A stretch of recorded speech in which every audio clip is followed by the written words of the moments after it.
রবিবার সকালে চলে গিয়েছিলাম ব্রেকফাস্ট করতে ধোসা ক্যাম্পে। এর আগের দিনেও বলেছিলাম যে ধোসা ক্যাম্পের যে ধোসাটা করেছিল ঘি ধোসা সেটা খুব ভালো ছিল। তাই এই রবিবারেও গিয়েছিলাম ধোসা ক্যাম্পে ধোসা খাওয়ার জন্য। ঘি ধোসাটা সত্যি অসাধারণ করে। আর নিয়েছিলাম একটা ভেজ পোলাও আর নিয়েছিলাম চা। এটা হলো সাউথ ইন্ডিয়ান ব্রেকফাস্ট, খেতে কিন্তু বেশ ভালো লাগে আমাদের। আর দুপুরে লাঞ্চের জন্য করেছিলাম গরম গরম বেগুন ভাজা, ডিম ভাজা, আর সাথে ছিল ডাল, সাদা ভাত, আর ছিল আগের দিনের বেঁচে যাওয়া কিছুটা বিরিয়ানি আর চিকেন কষা।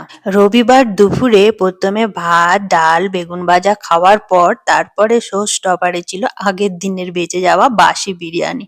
আমার খেতে খুব ভালো লাগে, ওই জন্য আমি আগের দিনে একটু বিরিয়ানিটা বেশি করেই করেছিলাম।